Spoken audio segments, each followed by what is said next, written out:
Shalom, selamat pagi Bapak Ibu yang dikasih dan mengasihi Tuhan Yesus. Puji Tuhan, hari ini kita boleh kembali hadir di rumah Tuhan untuk bersama memuliakan Tuhan. Minggu ini kita memasuki Advent yang ketiga. Masa Advent merupakan masa untuk mempersiapkan diri menyambut Yesus Kristus yang akan lahir, juga memperingati kedatangannya yang kedua kali pada akhir zaman. Mari dengarkanlah firman Tuhan dari Filipi 4 ayat 4-7. Bersukacitalah senantiasa dalam Tuhan. Sekali lagi kukatakan, bersukacitalah. Hendaklah kebaikan hatimu diketahui semua orang, Tuhan sudah dekat. Janganlah khawatir tentang apapun juga, tetapi nyatakanlah dalam segala hal keinginanmu kepada Allah, dalam doa dan permohonan dengan ucapan syukur. Damai sejahtera Allah yang melampaui segala akal akan memelihara hati dan pikiranmu dalam Kristus Yesus. Selanjutnya Wakil Penatua, dalam hal ini Bapak Bambang Gentur, akan menyalakan lilin Advent yang ketiga. Kepada Bapak Bambang Gentur dipersilakan.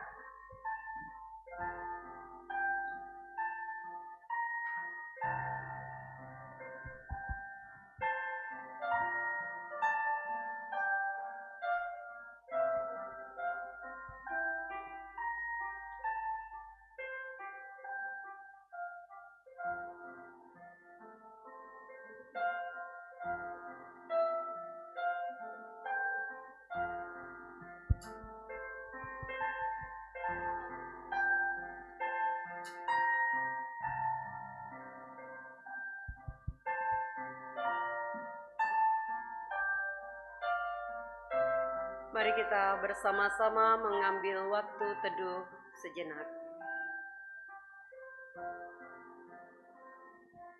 Sembah dan puji Dia, sembah dan puji Dia, sembah dan puji Dia,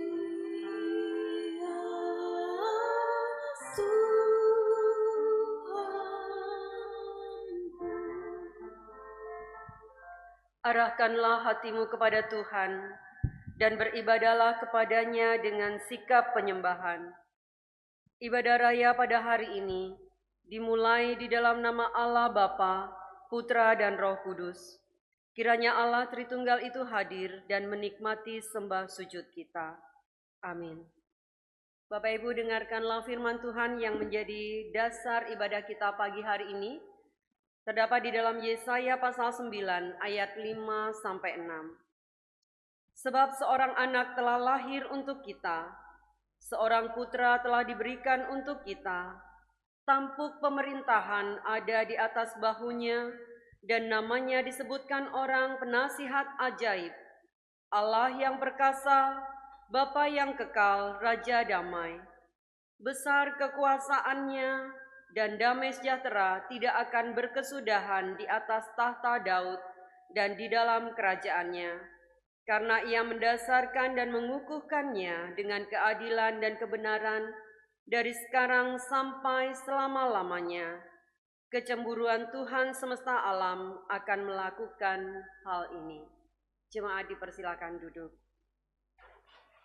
Mari dengan segala rasa syukur kita proklamasikan bahwa Yesus adalah Raja. Rajakanlah Yesus, anak domba Allah.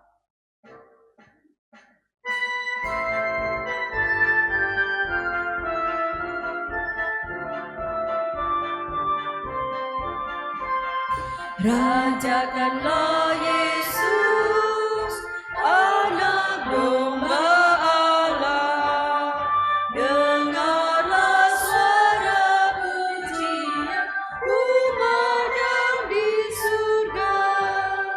Bangunlah jiwaku, bersama pujilah Tuhan yang mati bagiku. Pujilah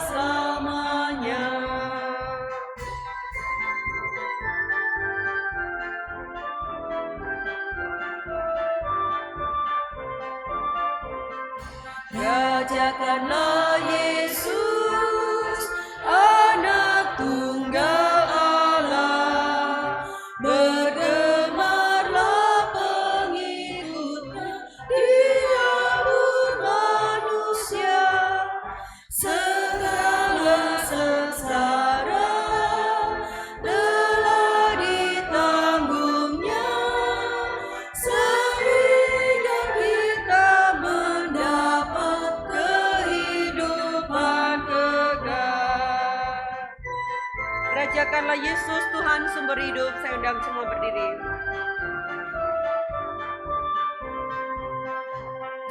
Rajakanlah Yesus, Tuhan sumber hidup. Segala bangsa diselamatkan, putra dilenyapkan. Marilah memuji, masyurkan rahmat-Nya.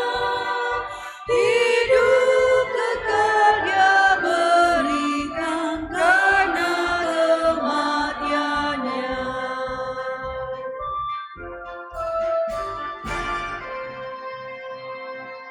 Sebelum lebih jauh kita masuk di dalam ibadah kita, mari kita menilik hati kita.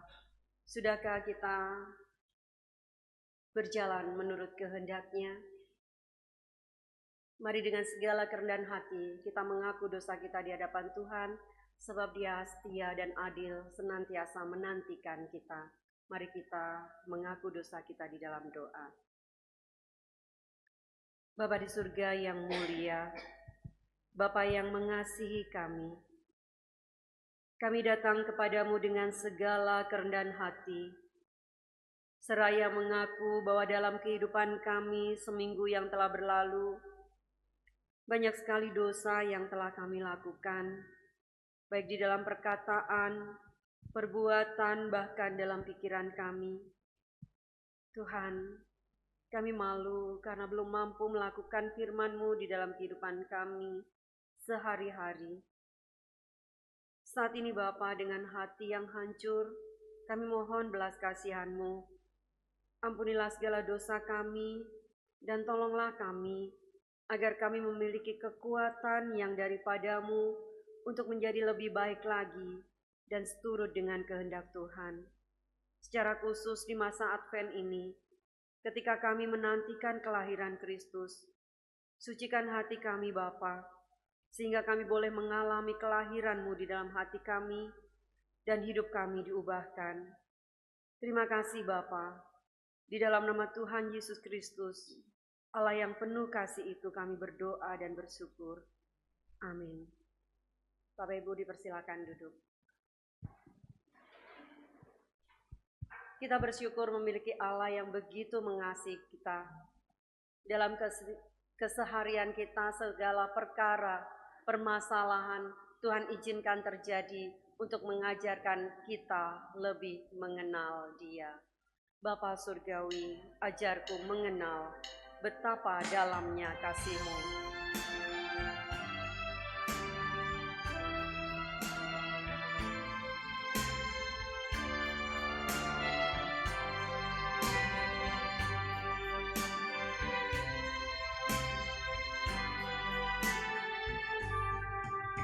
Bapa Surgawi, ajarku mengenal betapa dalamnya kasih-Mu. Bapa Surgawi, buatku mengerti betapa kasih-Mu padaku. Semua yang terjadi di dalam hidupku, ajarku menyadari Kau selalu sertaku. Beri hatiku selalu bersyukur padamu, karena rencana-Mu indah bagiku. Kita naikkan lagu ini sekali lagi dengan sepenuh hati kita katakan, Bapa ajarku mengerti. Surgawi ajarku mengenal betapa dalamnya kasih-Mu. Bapa surgawi buatku mengerti betapa kasih-Mu padamu. Semua yang terjadi di dalam hidupku, ajarku menyadari Kau selalu sertaku. Beri hatiku selalu bersyukur padamu, karena rencana-Mu indah bagiku. Semua yang terjadi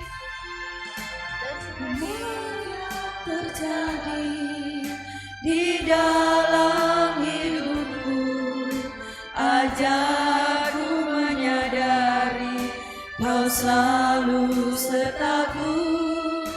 Beri hatiku selalu bersyukur padamu, karena rencana-Mu indah bagiku.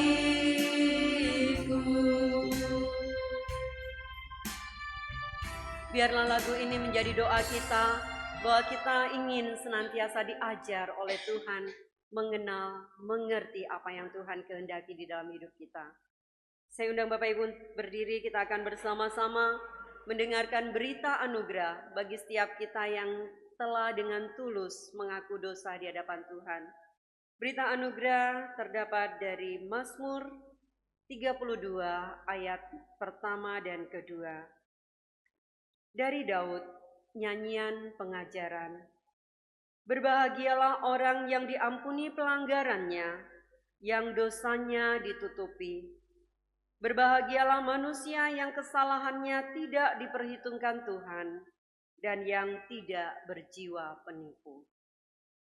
Kita akan bersama-sama membaca petunjuk hidup baru yang akan kita gunakan sebagai pedoman kita melangkah di dalam kehidupan kita seminggu ke depan. Saya mengajak kita membaca bersama, kita mulai dari alamat firman Tuhan. 1, 2, 3. Lukas 2 ayat 10 sampai 11. Kata malaikat itu kepadanya, jangan takut, sebab sesungguhnya aku memberitakan kepadamu kesukaan besar untuk segala bangsa. Hari ini telah lahir bagimu juru selamat, yaitu Mesias, Tuhan di kota Daud. Hari ini telah lahir bagimu juru selamat, yaitu Mesias, Tuhan di kota Daud. Sungguh bersyukur kita menjadi anak-anak pilihan Tuhan. Dan biarlah hidup kita setiap hari selalu berpedoman kepada firman Tuhan. Kita akan membaca ayat mas kita bulan ini bersama-sama dan kita berusaha untuk menghafalkannya. Kita mulai dari alamat firman Tuhan. 2, 3. Matius 1 ayat 21. Ia akan melahirkan anak laki-laki dan engkau akan menamakan dia Yesus, karena dialah yang akan menyelamatkan umatnya dari dosa mereka. Puji Tuhan, Bapak Ibu dipersilakan duduk kembali. Selayaknya kita bergemar karena penebus telah datang. Dunia gemar dan soraklah, penebus datanglah.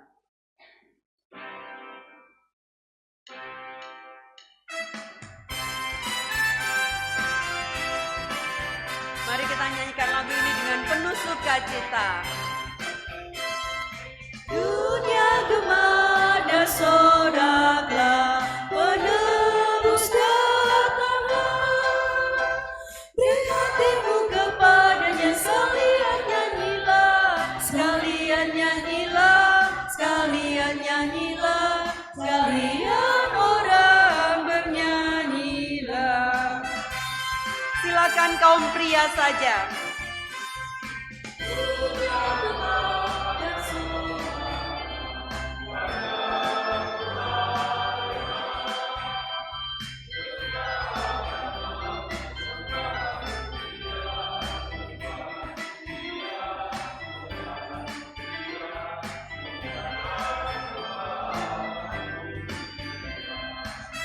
Bait ketiga, silakan kaum wanita saja. Yesus yang perintahkan dunia dengan anugerahnya, ternyata kuasa yang mulia, ajaib pun kasihnya, ajaib pun kasihnya, ajaib pun kasihnya, ajaiblah kasihnya.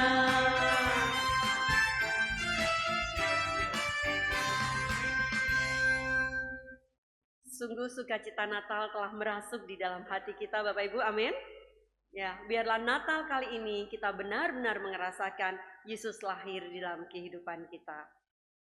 Dengan kasih saya mengundang Bapak Ibu berdiri, kita akan bersama-sama dengan segenap hati kita mengikrarkan pengakuan iman rasuli yang berbunyi demikian. Aku percaya kepada Allah, Bapa yang Maha Kuasa, Khalik langit dan bumi, dan kepada Yesus Kristus, anaknya yang tunggal Tuhan kita, yang dikandung dari Roh Kudus, lahir dari anak darah Maria, yang menderita sengsara di bawah pemerintahan Pontius Pilatus, disalibkan, mati dan dikuburkan, turun ke dalam kerajaan maut. Pada hari yang ketiga, bangkit pula dari antara orang mati, naik ke surga, duduk di sebelah kanan Allah, Bapa yang Maha Kuasa, dan dari sana ia akan datang untuk menghakimi orang yang hidup dan yang mati. Aku percaya kepada Roh Kudus, gereja yang kudus dan am, persekutuan orang kudus, pengampunan dosa, kebangkitan tubuh, dan hidup yang kekal. Amin. Dipersilakan duduk kembali. Kita akan bersama-sama menaikkan syafaat kita kepada Tuhan. Pagi hari ini dengan kasih Evangelis Hana akan memimpin kita di dalam doa.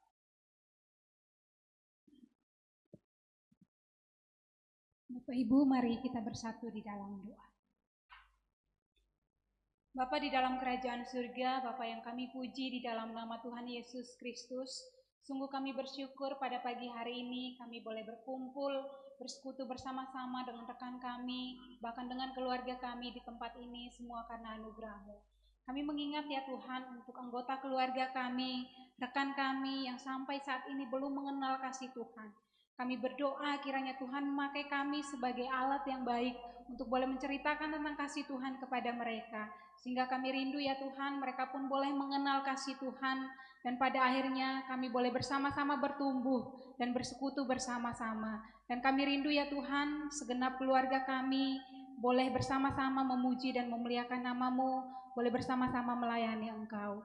Kami juga menyerahkan ya Tuhan untuk seluruh rangkaian Natal yang akan kami adakan di gereja ini, terkhususnya ya Tuhan di dalam kebutuhan dana yang kami butuhkan, baik itu di dalam ibadah Natal umum maupun di setiap komisi, kiranya Tuhan boleh mencukupkan bagi kami. Kami juga menyerahkan ya Tuhan untuk perdamaian dunia, khususnya di dalam memasuki masa-masa Natal. Kami rindu ya Tuhan, setiap kami sebagai orang-orang Kristen, setiap gereja, baik itu yang ada di kota sampai ke daerah-daerah, kami boleh merayakan Natal dengan penuh sukacita. Tuhan kiranya memberkati segenap tenaga keamanan di bangsa ini. Tuhan kiranya boleh menggerakkan mereka untuk boleh menjaga keamanan, khususnya di dalam masa-masa menyambut Natal ini. Secara khusus ya Tuhan, kami menyerahkan saudara-saudara kami yang merayakan Natal, bahkan menyongsong Natal di daerah-daerah, di tempat-tempat yang masih berlangsung perang sampai saat ini. Kami berdoa kiranya Tuhan juga terus menolong mereka, boleh memberikan kedamaian kepada mereka di tengah situasi-situasi yang sulit seperti ini. Kami juga menyerahkan ya Tuhan untuk Sekolah Tinggi Teologi Aletheia ke dalam tangan-Mu ya Tuhan. Kiranya Tuhan boleh terus memakai sekolah ini, Tuhan boleh terus memakai wadah ini untuk boleh menjadi tempat yang baik untuk pembentukan bagi setiap anak-anak Tuhan yang boleh Tuhan percayakan untuk dibentuk di tempat ini. Secara khusus ya Tuhan, kami menyerahkan di dalam masa-masa penerimaan mahasiswa baru, Tuhan kiranya boleh menolong, boleh menggerakkan untuk anak-anak-Mu untuk boleh dibina di tempat ini juga. Terima kasih ya Tuhan, ini doa dan permohonan kami, hanya di dalam nama Tuhan Yesus Kristus, kami berdoa dan mengucapkan syukur, haleluya, amin. Terima kasih Evangelis Hana. Bapak Ibu yang dikasih dan mengasihi Tuhan, saatnya kita akan diberkati melalui firman Tuhan. Baiklah, kita akan mempersiapkan hati kita dengan satu pujian yang merupakan doa kita, Bapa, lembutkanlah hatiku.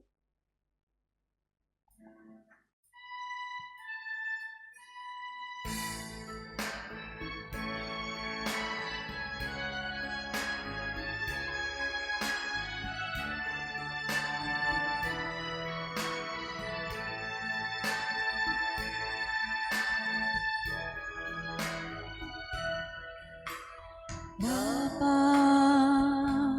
lembutkanlah hatiku untuk dapat lebih mengasihi-Mu.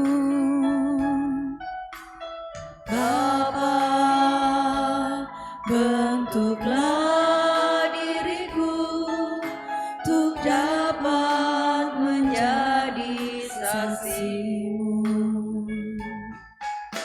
dan mengerti rencana-Mu di dalam hidupku. Jadikan aku semakin indah di hadapan-Mu. Terima kasih Yesusku, terima kasih Yesusku. Puji syukur hanya bagi Tuhanku. Terima kasih Yesusku, terima kasih Yesusku.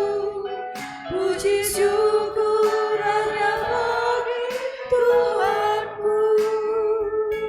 Bapa, lembutkan hatiku. Bapa, lembutkanlah hatiku untuk dapat lebih mengasihi-Mu. Bapa, bentuklah diriku untuk dapat menjadi saksi-Mu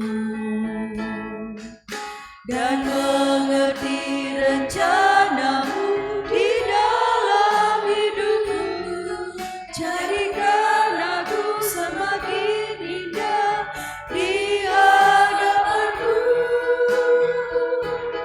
Terima kasih Yesusku, terima kasih Yesusku. Puji syukur hanya bagi Tuhanku. Terima kasih Yesusku, terima kasih Yesusku. Puji syukur hanya bagi Tuhanku. Firman Tuhan pagi hari ini akan disampaikan oleh Bapak Pendeta Stefri Indra Lumintang. Kepada hambanya saya persilakan.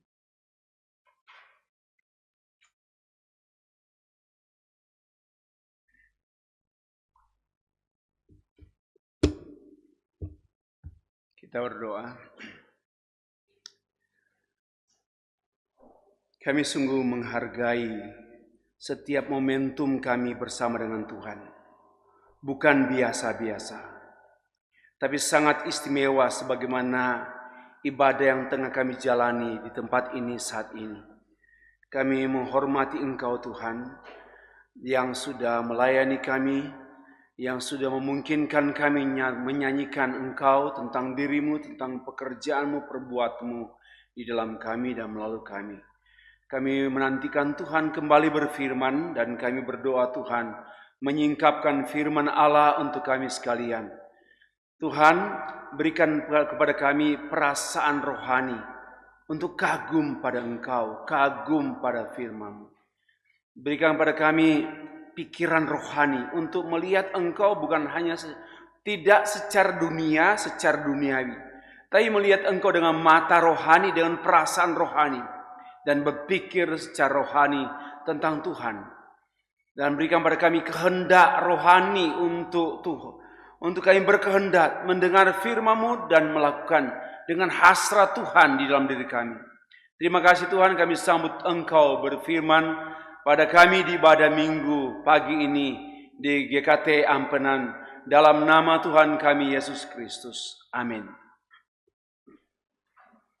Saya senang berada di sini, tidak terpikir karena pada waktu Pak Pendeta Yohanes menghubungi saya sekitar berapa bulan yang lalu, mungkin 5, 6, 7 bulan lalu, saya tidak begitu ingat.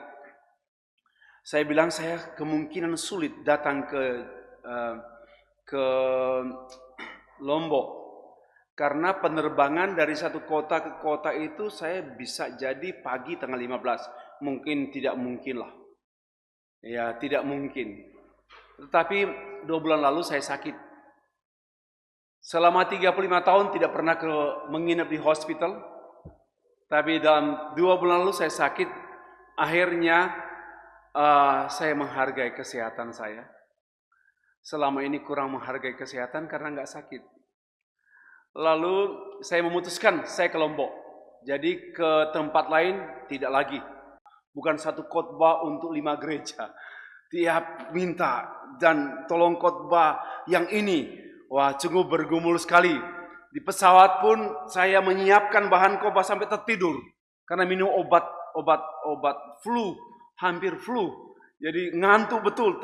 Jadi saya bilang sama istri, di pesawat saya lagi typing, tertidur 1 jam. Saya lihat 1 jam lebih.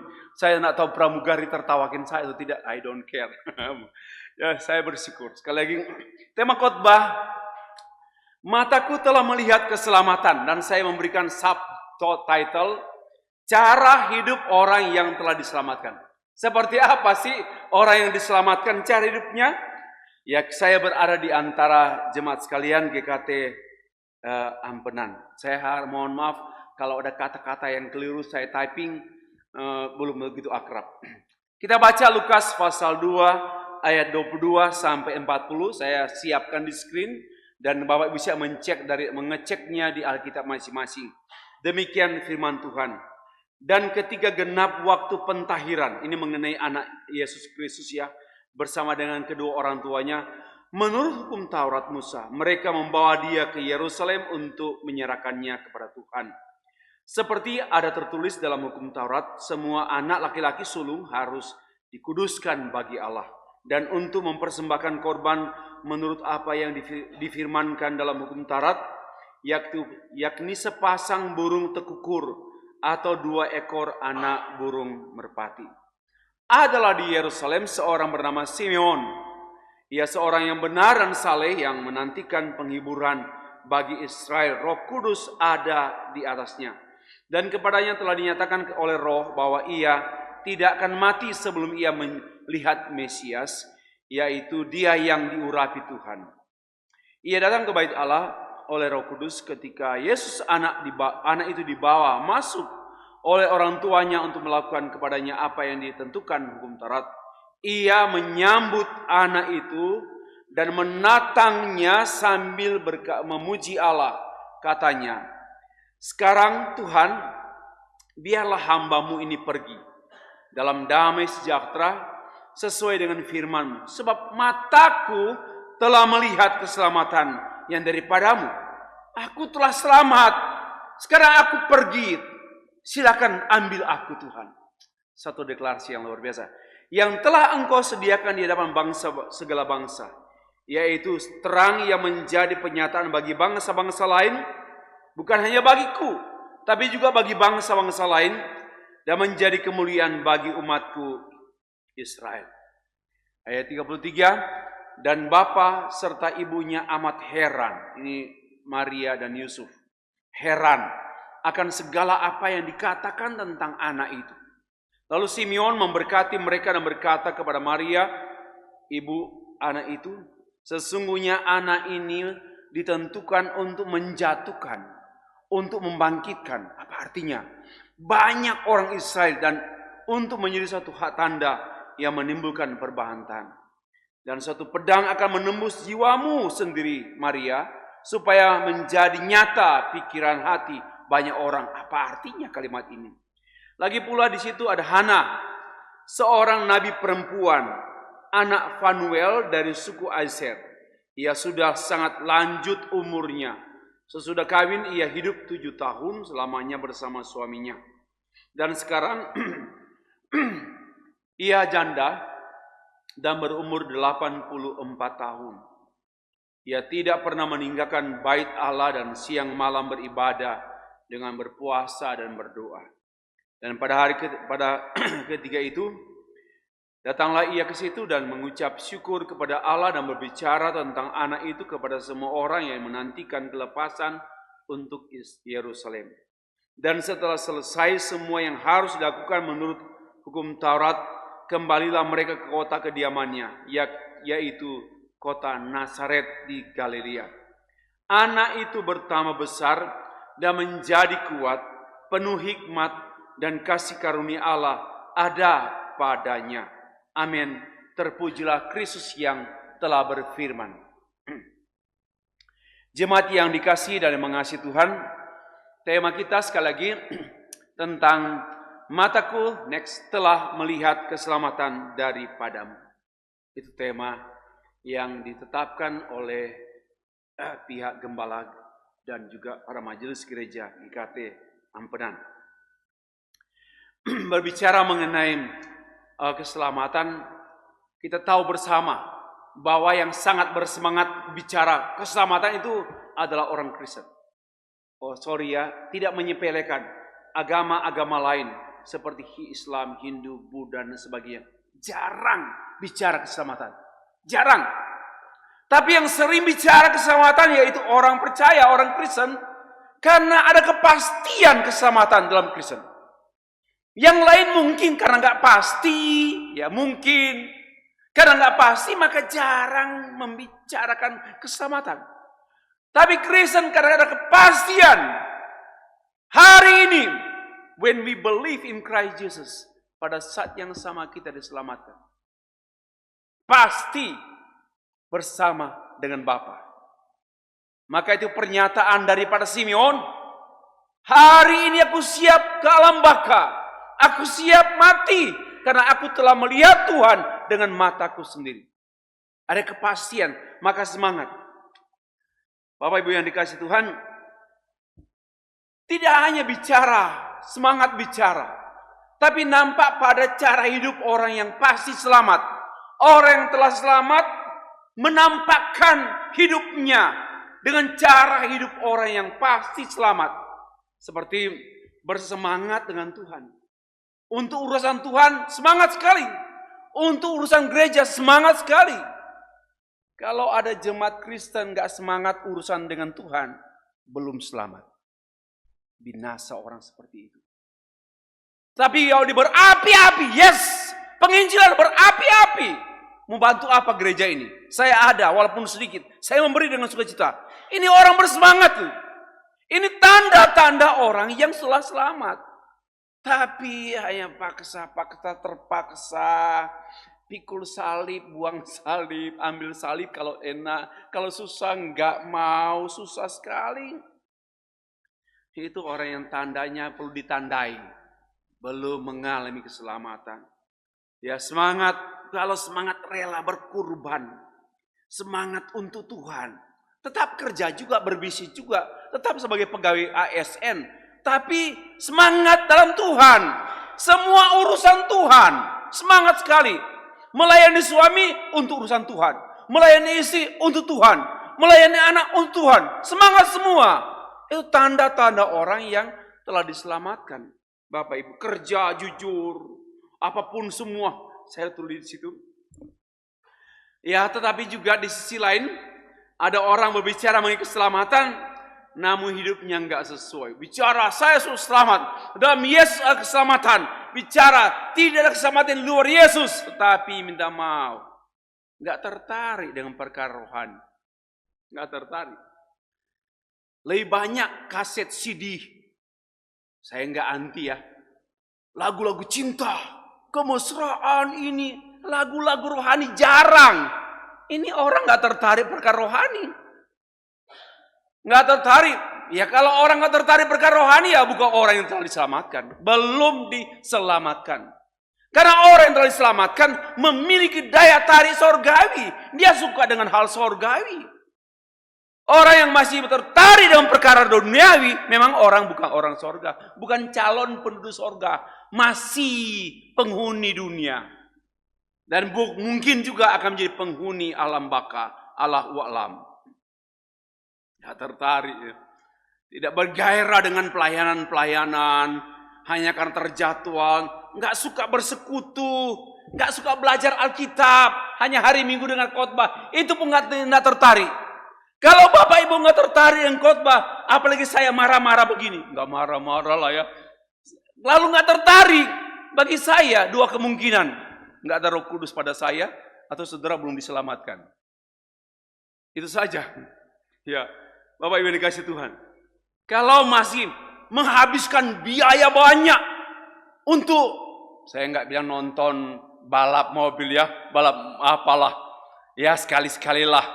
Tapi kalau kita pergi ke Singapura, membelanjakan segala sesuatu, atau mau apalah yang istimewa, tapi tidak untuk Tuhan, kita rela menghabiskan dana, bukan untuk, tidak ada urusan Tuhan, bagi saya masih duniawi. Saya berpikir tahun lalu kami hanya pendeta, bukan pebisnis. Tuhan berbicara pada kami harus memulai sekolah teologi di Amerika Selatan. Suriname. 52% Kristen tetapi tidak ada sekolah teologi satupun. Mereka kontak saya, please come, help us. Lalu saya bilang, saya sudah sangat sibuk di Jakarta. Lalu harus memikirkan lagi Amerika Selatan, jauh juga penerbangan, sangat jauh. Biaya besar, saya tidak pernah minta-minta. Tapi Tuhan, akhir tahun lalu bicara, pergi. Tapi Tuhan, ratusan juta kalau saya dan istri saya pergi. Ratusan juta, dari mana uang itu? Tapi kemudian Tuhan berikan, bukan minta-minta. Tapi ada cara saya mengajar kemudian, wah surprise.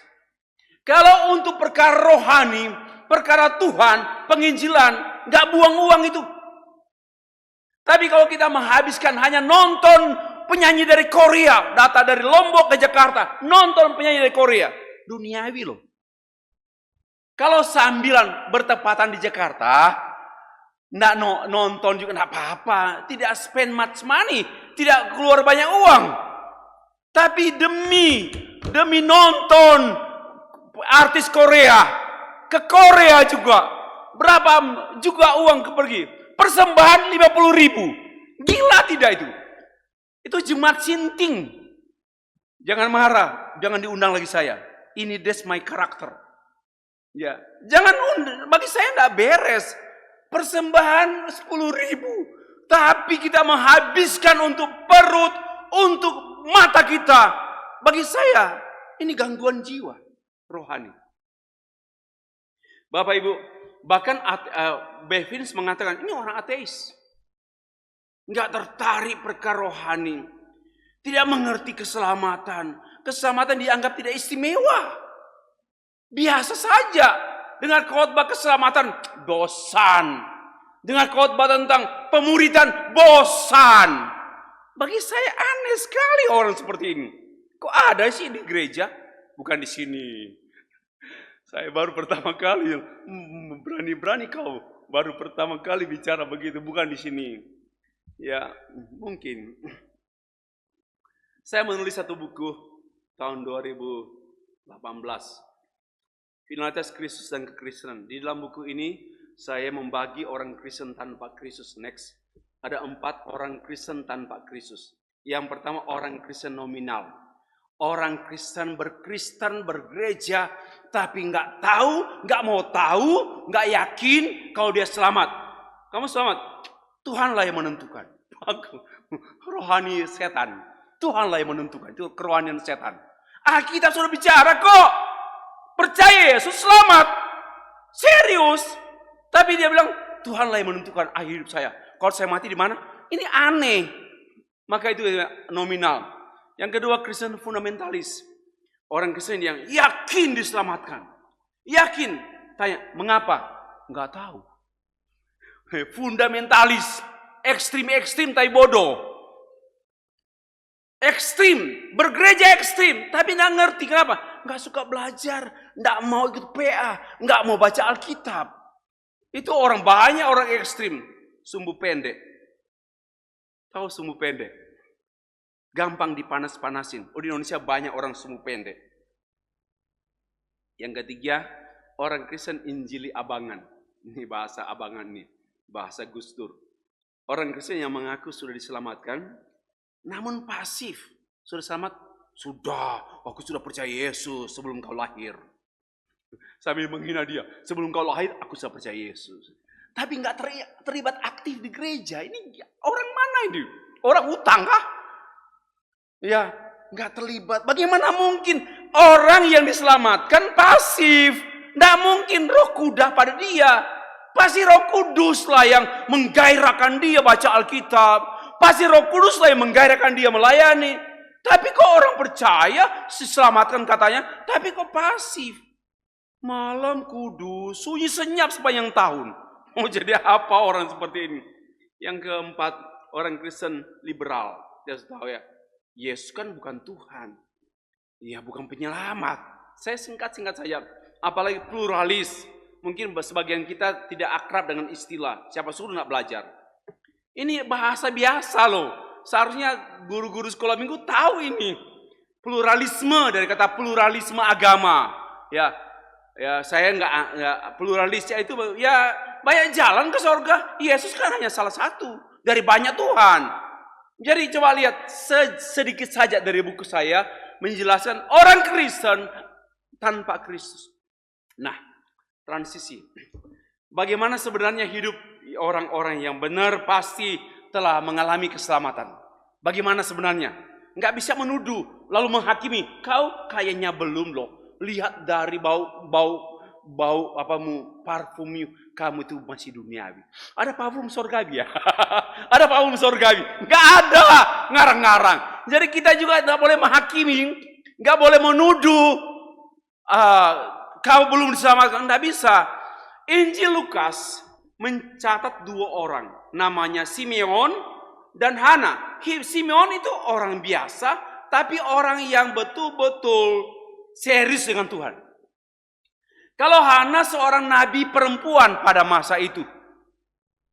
Simeon menyambut anak itu yaitu Yesus Kristus dan menatang dia memuji Tuhan. Saya berkata, sekarang Tuhan biarlah hambamu ini pergi dalam damai sejahtera. Artinya siap mati meninggal. Ya, sesuai dengan firman. Maka mataku telah melihat keselamatan daripadamu. Kita memberi perhatian belum ya? Memberi perhatian kepada Simeon. Lalu Hana sebelumnya. Hana berbicara tentang anak itu. Hana. Kalau Simeon, dia tertuju kepada Yesus Kristus. Hidupnya menantikan Tuhan datang, Yesus Kristus. Lalu Hana memberitakan kepada orang-orang yang menantikan dia. Akan datang juru selamat, masa penantian. Maka itu Advent hari ketiga, minggu ketiga. Menanti. Penantian minggu pertama, penantian minggu kedua, penantian minggu ketiga. Sampai minggu keempat. Dari pihak gereja. Untuk mengingatkan, mari kita menantikan dia yang sudah datang dan yang akan datang kembali. Bapak Ibu yang dikasih Tuhan. Inilah. Nah, berkenaan dengan itu, kembali, garis besar khotbah saya singkat. Jangan khawatir, Bapak sudah setengah jam khotbah, baru mulai ya. Siapa yang berani melawan saya, menurunkan saya? Saya kan diundang. Mau saya 1 jam ya, karena saya nggak beritahu berapa menit khotbah. Jadi saya khotbah 2 jam, yang pulanglah. Yang masih bertahan, ya aneh juga bertahan. Khotbah saya gini, saya atas pendahuluan, sudah selesai pendahuluannya. 1, 2, pengertian mengenai keselamatan. 3, cara mengalami keselamatan. Lalu buah orang yang diselamatkan, kita bisa merecognize. Oh, nampaknya sepertinya ini orang yang sudah selamat loh. Nampaknya gitu loh. Tapi pribadi kita pasti, saya yakin, nggak perlu pamer, aku sudah selamat. Pasti menampakkan diri. Dan yang terakhir, penutup. Sekarang yang kedua. Saya akan pendahuluan sudah selesai. Pengertian mengenai keselamatan. Simeon berkata, sekarang Tuhan, biarkanlah hamba-Mu ini pergi dan dalam damai sejahtera sesuai dengan firman-Mu. Sebab mataku telah melihat keselamatan. Ini satu kalimat, sangat tepat tema ini diangkat oleh pihak pimpinan atau gembala sidang pada minggu ini. Mataku, bukan matamu loh, terantu. Ini istri ngomong, jangan pulang di rumah, lalu suami bilang, matamu loh. Lihat-lihat sakuku, matamu lihat ATM-ku ya, matamu, bukan itu. Mataku, bukan matamu. Mataku, my eyes, yaitu telah benar-benar mengungkapkan, aku telah melihat keselamatan dari Tuhan. Lalu kemudian kan dinyatakan oleh Simeon, aku siap kembali. Wah, karena sudah meyakini, maka dia mempunyai kepastian siap. Aku sudah mencapai garis akhir. Simeon menantikan penghiburan bagi Israel. Sedangkan Hana berbicara mengenai datangnya seorang anak yang dinanti-nantikan oleh orang Israel. Nah, kalau kita perhatikan, tadi saya sudah sebut ya, keselamatan. Saya tanya, pada waktu Bapak Ibu sekalian mendengar kata keselamatan, itu sudah bosan enggak? Itu lagi. Atau bergairah. Atau buat bergairah. Karena saya tanya. Kira mesti. Saya pun kemarin hari di pesawat mikir. Jadi sepanjang penerbangan lalu tertidur. Lalu merenungkan khotbah ini. Apakah saya masih memiliki kegentaran? When I heard, pada waktu saya mendengar keselamatan dalam Kristus. Hati saya penuh syukur. Hati saya bersemangat melayani Tuhan. Atau biasa-biasa. Nah, saya memberikan analogi demikian. Kalau kita tidak sakit, kesehatan kurang penting. Betul kan? Wah, saya kan 35 tahun nggak pernah nginep di rumah sakit. 35 tahun nggak pernah nginep di rumah sakit. 2 bulan lalu nginep 4 hari. Jadi saya kaget sekali. Pendeta kok sakit, dan selama ini saya tahu saya teratur makan, nggak makan seperti babi. Makan teratur saya tahu yang apa teratur. Orang belajar kalau nggak teratur makan, bodoh banget. Ya durian no more. Saya masih durian boleh sebagian, bagi-bagi juga. Saya disiplin makan. Lalu olahraga 1 minggu 3 kali. Nggak mungkinlah saya sakit. Tapi saya nggak minum obat kolesterol selama itu. Itu masalahnya. Ternyata walaupun usia saya sudah mau 60 tahun. Ya, sudah mau 60 tahun. Lalu saya pikir, saya sehat, saya olahraga, teratur makan, nggak mau makan sampah. Saya makan teratur juga, nggak suka jajan banyak, bersama keluarga saja. Dan saya pikir saya fit. Tiba-tiba Papa harus ke rumah sakit. Ke dokter lah. Kenapa? I'm okay. Nggak harus. Saya melihat ada yang aneh. Kamu kok emosi banget sih? Kamu kok emosi banget sih? Lo emosi yang mana? Pada anakmu. Saya suruh 3 kali, dia nak mau taat saya, maka saya emosi. Wajar lah. Jadi enggak harus ke rumah sakit. Sampai istri saya kontak satu saudara kami. Tolong dong, bilang ke papa, ke rumah sakit dong. Karena saya nggak mau dengar ini orang suami yang bandel. Ya, akhirnya saya tunduk. Bukan tunduk. Ke rumah sakit. Kaget diperiksa dokter. Dan saya seperti down sekali. Sangat down. Karena 35 tahun. Mana bisa berbaring di rumah sakit. Ini 4 hari di rumah sakit. Maka saya menghargai kesehatan. Sejak saat itu sampai sekarang. Dan saya sudah komitmen sampai mati. Saya menghargai kesehatan. Kalau orang tidak menderita, kurang menghargai kesenangan. Kalau orang merasa tidak berdosa, tidak menghargai keselamatan. Itu analogi saya. Kurang menghargai keselamatan. Nah, keselamatan itu kita masih semangat atau bergelora atau kita sangat kagum karena keselamatan. Mataku telah melihat keselamatan daripadanya. Israel terus-menerus kalau melihat konteksnya, mengapa Simeon berkata, aku telah melihat keselamatan? Karena Simeon salah satu dari umat Israel, Jewish people, yang mengalami masa-masa penderitaan di bawah pemerintahan penjajahan Romawi. Dan sebelumnya Romawi dijajah oleh Babel. Sebelumnya oleh Mesir. Ya, Mesir, Babel, Roma, bahkan bangsa-bangsa kecil yang lainnya. Israel bangsa yang terjajah berabad-abad, maka mereka merasakan keselamatan itu rasa haus banget. Mereka rasa haus. Aku telah melihat keselamatan daripada Tuhan. Serius.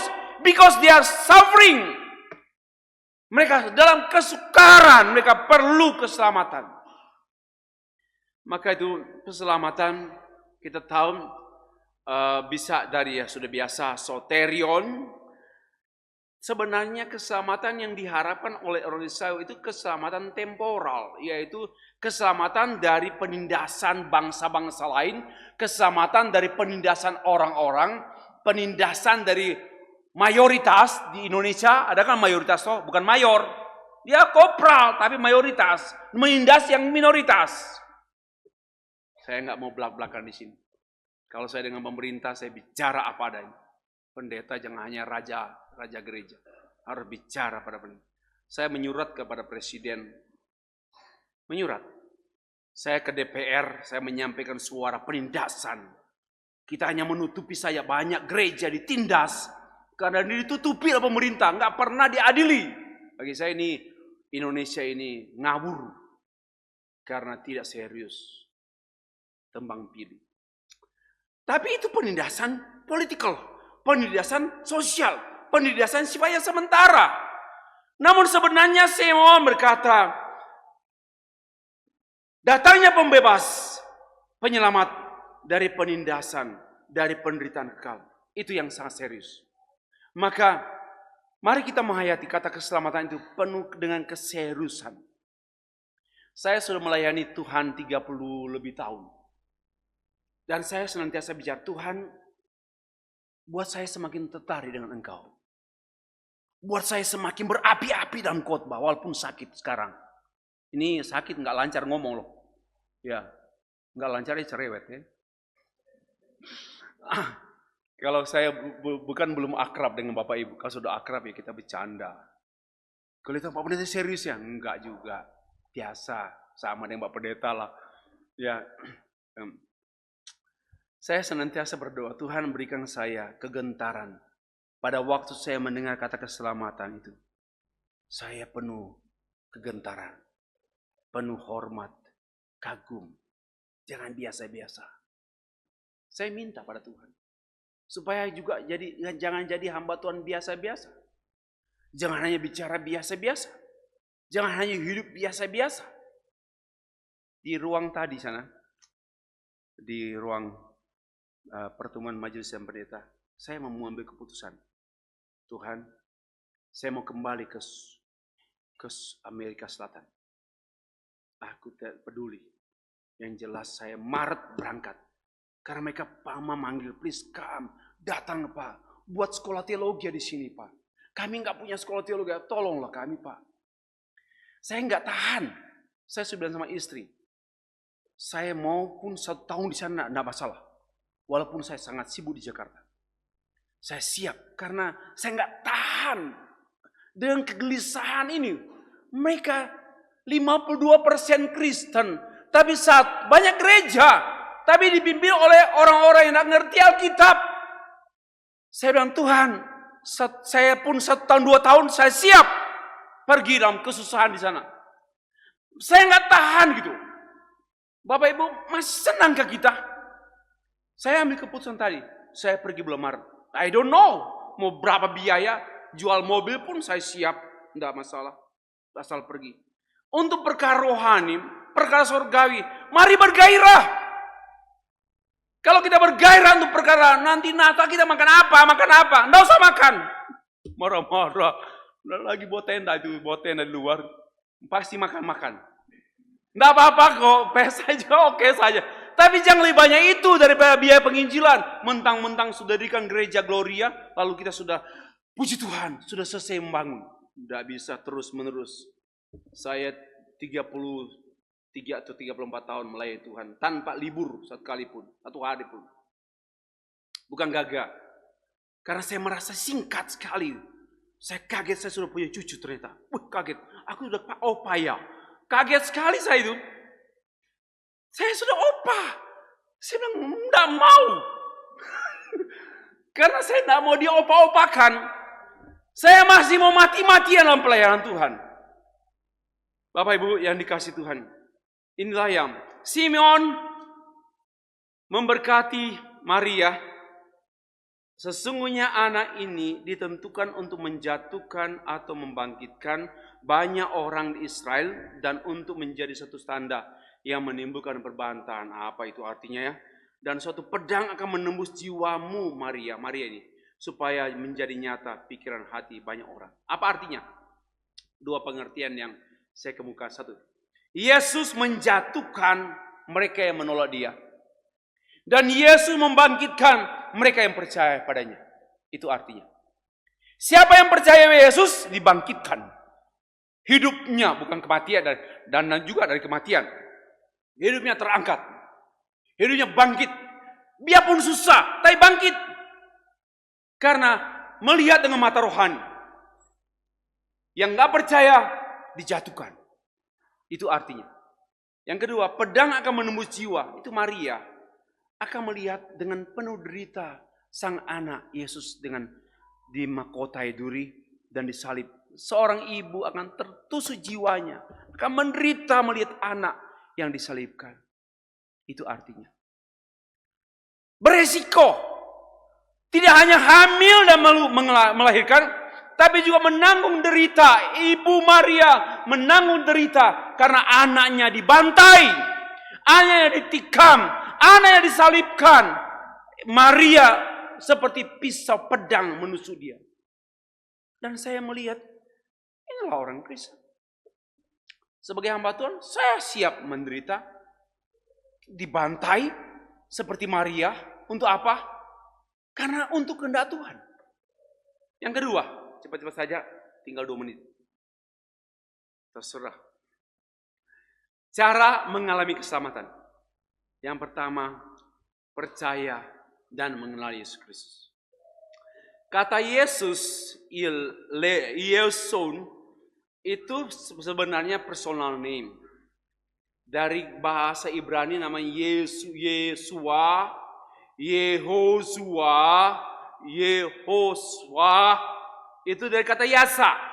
Karena kan bahasa Inggris, bahasa Yunani, kalau kata kerjanya hanya 3 huruf konsonan. Ya, sa. Artinya membebaskan, menyelamatkan.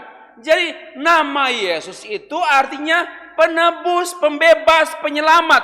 That's the meaning of, dan itu yang kita baca di ayat hafalan tadi. Matius 1 ayat 1. Masih ingat hafalan? Ayat mas, bukan ayat mbak. Kenapa juga ayat mas tulis ya? Sorry Bu ya. Ayat mas. Lalu bagaimana ayat mbak? Ia akan melahirkan anak laki-laki dan engkau menamakan dia Yesus. Jadi Yesus itu artinya sudah di situ. Yesus artinya dialah yang akan menyelamatkan umatnya dari dosa mereka. Itu artinya. Alkitab sudah menyediakan arti nama Yesus. Maka Simeon dan Hana keduanya telah percaya dan memiliki pengetahuan tentang Mesias. Simeon menyambut anak itu dan berkata, mataku telah melihat keselamatan daripadamu. Dan telah engkau sediakan di hadapan segala bangsa, yaitu terang yang menjadi penyataan bagi bangsa-bangsa lain, yang menjadi kemuliaan bagi manusia. Jadi Simeon punya pengetahuan, punya pengenalan, tapi juga Simeon menerima Yesus. Simeon menerima bayi, anak-anak. Inilah dia. Aku telah melihat dengan mataku sendiri. Mataku melihat keselamatan. Simeon, kata melihat yang saya jelaskan sebentar, ada artinya. Hana juga mengucap syukur kepada Allah, berbicara tentang anak itu, dan sudah mengalami percaya. Tidak mungkin dia nggak percaya pada anak yang dia beritakan. Dialah pembebas yang dinantikan oleh seluruh umat Israel. Dialah itu. Nah, lebih jelas lagi kalau kita perhatikan. Poin 2. Bertemu. Tidak hanya percaya dan memiliki pengetahuan. Ya, sayangnya hanya seperti orang Kristen Injil Abangan. Percaya, amin, percaya. Tapi nggak ngerti. Nggak mau belajar. Tetapi Hana dan Simeon tidak hanya percaya, tapi juga memiliki pengetahuan, pengenalan tentang Mesias. Yang kedua, mereka bertemu dan mengalami nyata Yesus. Yesus bukan hanya omongan, Yesus bukan hanya lagu, Yesus bukan hanya kata pendeta, tapi nyataku. Yesus menjadi nyata dalam hidupku. Simon berkata, mataku telah melihat. Kata mataku, optalmos, bahasa Yunani, bukanlah mataku secara fisik. No, melainkan mata rohani. Melihat Yesus dengan mata rohani, bukan mata fisik. Sebagaimana banyak anggota gereja menantikan Yesus dengan mata fisik. Yesus pembuat mujizat. Wow, keren. Ikut Yesus karena keren. Keren. Banyak kepalsuan. Karena melihat, wow, dia menghentikan badai dan juga apalah banyak menyembuhkan orang sakit. Itu matanya jasmani. Tapi mari melihat Yesus dengan mata rohani. Banyak orang Kristen bersemangat gereja, mata jasmani. Tapi Simeon dengan mata yang dalam. Kenapa? Karena mata rohani, dia melihat Yesus Kristus terjadi perjumpaan aku dan dia. Bukan hanya I look at him, aku memandang dia. Tidak, melainkan aku berjumpa dengan dia. Secara mendalam, aku dan dia berjumpa. Bukan hai Prabowo, bukan begitu. Tapi pelukan dengan Prabowo, maksudnya begitu. Bukannya hai foto bersama, selfie, lalu diupload di Facebook. Malu-malu. Saya nggak pernah begitu. Apalagi pendeta jual nama. Harus ambil keputusan. Jadi hamba Tuhan sungguh-sungguh. Bukan pamer-pamer diri dengan foto dengan Prabowo, Jokowi, dan sebagainya. Kenapa sih enggak kagum foto dengan pendeta sendiri? Ayo, lu gimana gitu loh. Fotolah dengan mama kandung lo, ayo mama foto. Ku upload ini mamaku. Gak usah dibesar-besarkan. Hebat sekali. Gak usah, biasa saja. Gak ada yang hebat. Terlalu banyak guru-guru Kristen foto pamerkan hebat. Gak usah. Bilang ini mama kampungan seperti anaknya ke kampungan. Tapi saya sayang mama, gitu aja. Mama saya perkasa, hebat sekali. Setan kalah. Gak boleh begitu. Jangan ubah, biasa saja. Fotolah dengan papa. Yang sakit, nih. Dan sampaikan, aku bangga jadi anak papa. Daripada foto dengan Prabowo, apa urusannya? Tidak ada 5 rupiah pun. Kecil makan pagi di sekolah-sekolah. Anak sekolah. Saya pilih dia juga, bukan saya main-main ini. Saya pilih juga Prabowo. Yang tidak sama tidak apa-apa. Oke, mataku telah melihat keselamatan. Kata melihat, yaitu eidon. Artinya bukan sekedar memandang sekilas. Bukan sekilas melihat itu dangkal. Melainkan eidon artinya aku menyadari. Aku menyadari mataku. Aku menyadari keselamatan daripada Tuhan. Daripada dia. Menyadari dan memahami secara mendalam. Bahan khotbah saya ini bisa dimiliki oleh jemaat sekalian. Sudah saya berikan pada majelis. Bahkan mengalami itu dalam bahasa Hebrew itu mengalami, dan mengalami secara pasif. Karena kita hanya menerima Yesus secara pasif, nggak perlu usaha, kita kan reform. Ya, nggak perlu usaha, tetapi mengaktifkan kita. Wah, luar biasa. Tuhan itu bukan hanya dilihat, tapi dialami, dipahami, dan dialami. Demikianlah keselamatan. Keselamatan itu dipahami dan dialami. Dan orang yang telah diselamatkan pasti hidupnya tidak seperti yang biasa-biasa. Melainkan yang ketiga, poin yang terakhir. Buah orang yang telah diselamatkan. Benar-benar telah diselamatkan. Tidak, memang saya mencatat dari Roma pasal 8 ayat 16. Tidak seorang pun mengetahui orang lain sudah diselamatkan atau belum. Enggak seorang pun tahu. Jadi jangan menghakimi. Hanya kita sendiri yang tahu apakah kita ini sudah diselamatkan atau belum. Karena imanku bukan imanmu. Ya. Jadi tidak dalam rangka menghakimi.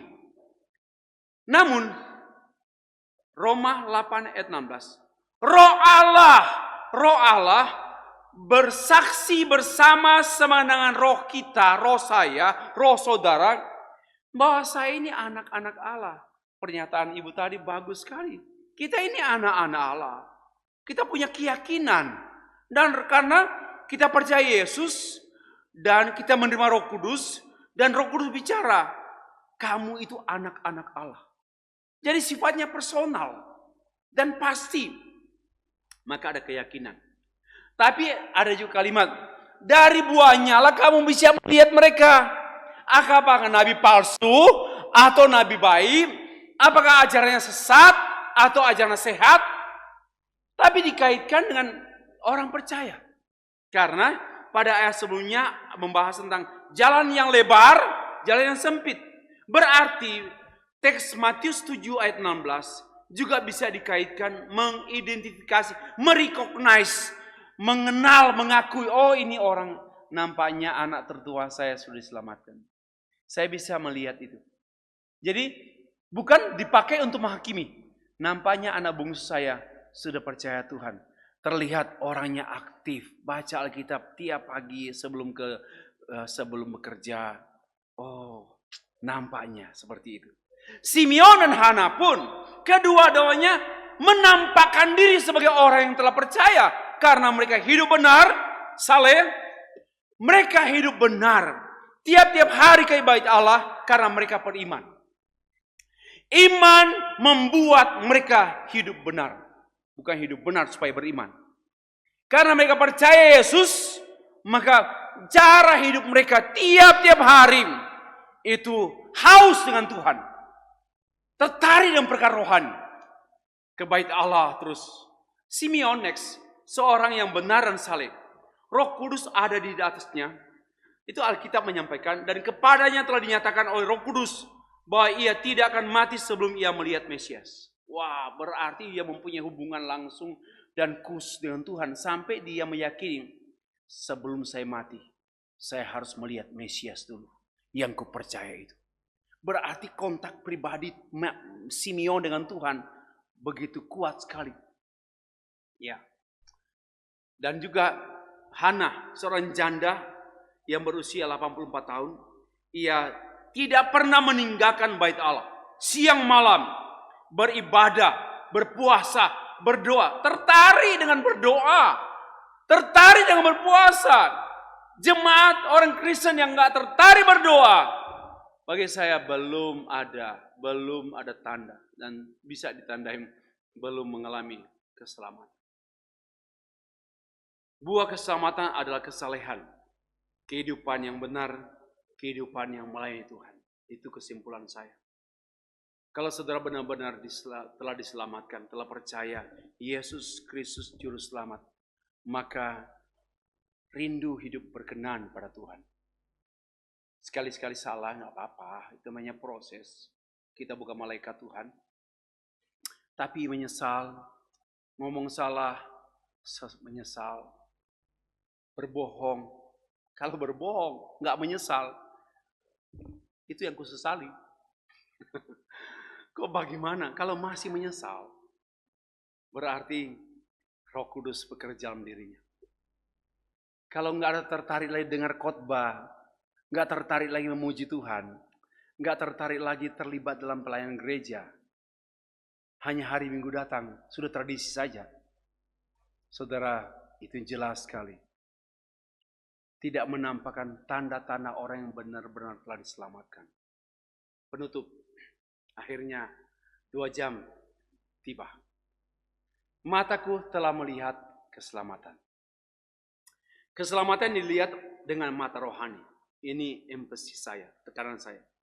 Lihatlah Tuhan dengan bukan hanya mata jasmani, tapi lihatlah Tuhan dengan mata rohani, mata imanmu.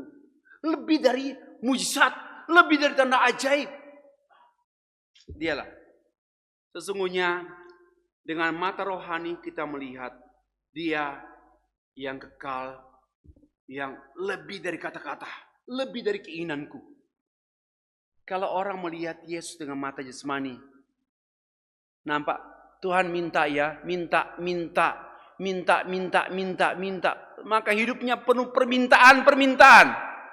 Tuhan minta, tak minta. Itu orang yang tidak beres, sakit, tidak menggunakan mata rohani, mereka mata jasmani. Sehingga Tuhan itu dijasmanikan dengan permintaan jasmani. Tapi kalau kita berkata, Tuhan, berikan saya rasa haus, berdoa. Memang nggak mudah berdoa loh. Kami pendeta pun perlu dorongan dari Tuhan. Saya di hotel tadi malam saya berdoa, Tuhan, sebelum saya bukan tertidur, saya tidur. Kalau tertidur kan sambil nonton tertidur, itu tertidur. Saya soalnya cermat dalam berkata-kata. Kenapa? Saya takut salah. Ya, saya menidurkan diri sendiri.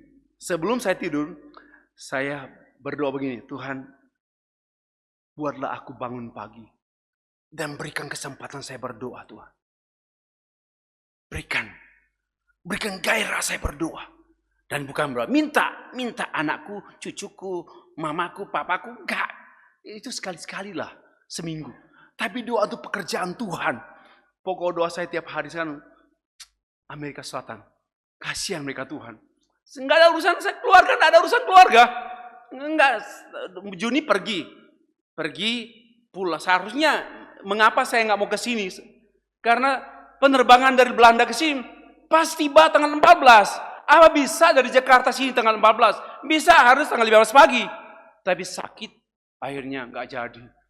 Dan saya melihat sini, mari Bapak Ibu, jangan tunggu pendeta. Kita sendirilah di rumah di mana saya. Kalau aku mulai nggak tertarik dengan perkara rohani Tuhan, tolong aku Tuhan, kasihanilah saya. Ya. Kedua, kepastian keselamatan itu terlihat pada kesalahan hidup. Kehidupan yang benar pada pelayanan yang berkenan pada Tuhan. Itu kesalahan hidup.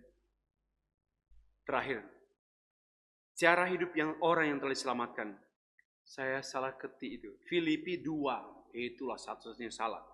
Mari kita tetap mengerjakan keselamatan dengan takut dan gentar. Saya sudah 30-an tahun melayani Tuhan. Saya minta Tuhan jangan sampai asal-asalan saja. Tetap setiap kali saya takut dan gentar. Khotbah takut dan gentar. Tadi pun jangan bilang saya sudah berpengalaman. Dalam pekerjaan Tuhan nggak ada istilah pengalaman. Tapi takut dan gentar.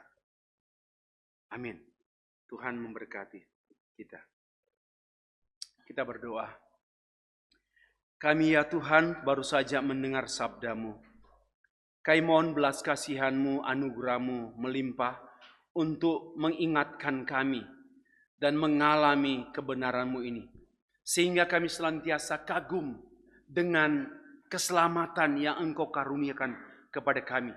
Bukan hanya kepada kami, tapi Engkau membuat kami menceritakan keselamatan yang ajaib itu, yang istimewa itu kepada orang-orang yang belum mengalaminya. Tuhan, berbelas kasihan dan tolonglah kami. Dalam nama Tuhan Yesus Kristus kami telah berdoa. Amin. Puji pada Tuhan, kita sudah diberkati melalui firman Tuhan yang disampaikan. Terima kasih Pak Pendeta. Bapak Ibu yang dikasihi Tuhan, Mari dengan rasa syukur kita memberikan persembahan kita kepada Tuhan, disertai dengan hati yang tulus dengan penuh kasih. Didasari Maleakhi pasal 3 ayat yang ke-10, bawalah seluruh persepuluhan itu ke dalam rumah perbendaharaan, supaya ada persediaan makanan di baitku.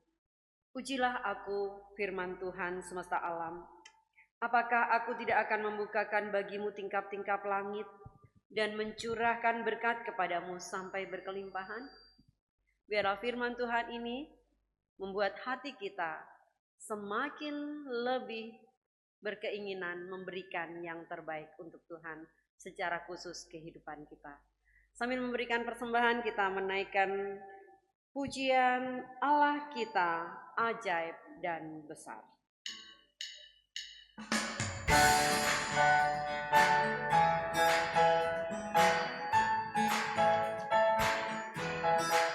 Allah kita ajaib dan besar, Allah yang ajaiblah, Allah yang cinta kita semua, berkati dengan limpah. Allah yang ajaiblah, Allah kita ajaib dan besar, Allah yang ajaiblah, Allah yang cinta kita semua, berkati dengan limpah. Allah yang ajaiblah, Allah kita ajaib,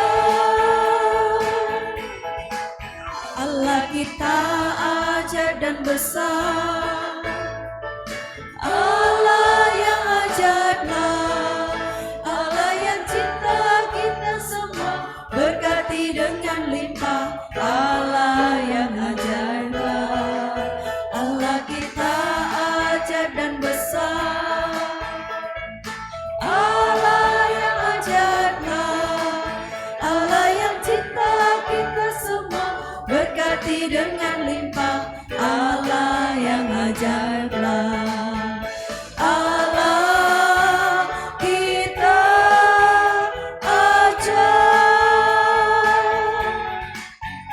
Allah kita ajaib, Allah kita ajaib.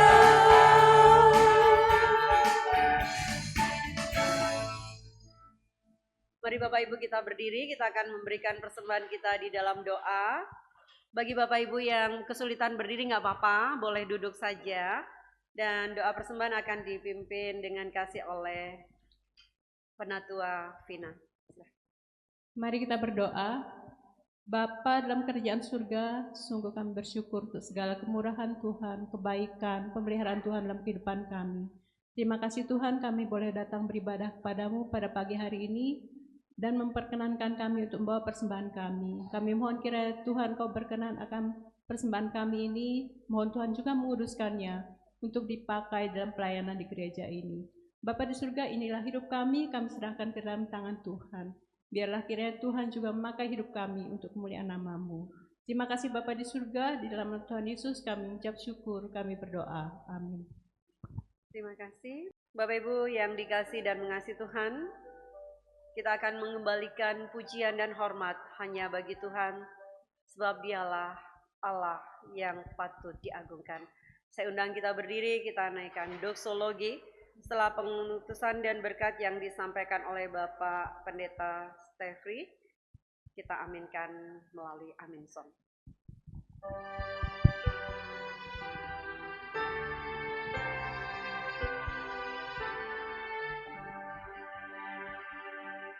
Puji Allah, Bapa Putra, puji Allah, Roh Kudus,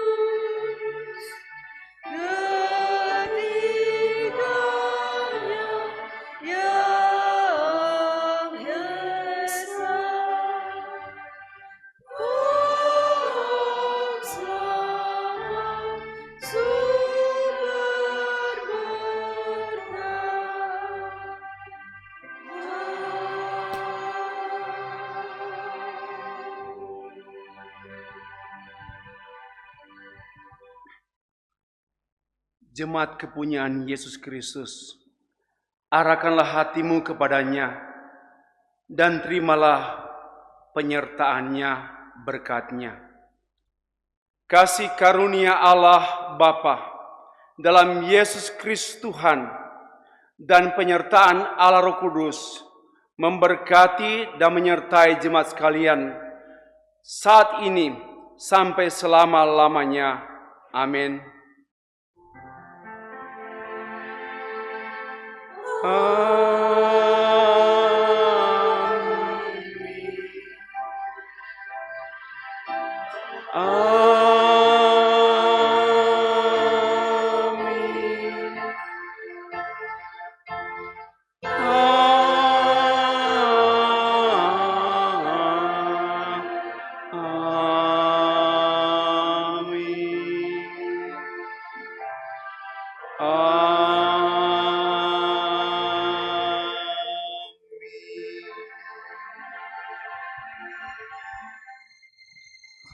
Ibadah selesai, jemaat dipersilakan duduk mengambil saat teduh. Selamat hari Minggu, Tuhan Yesus memberkati.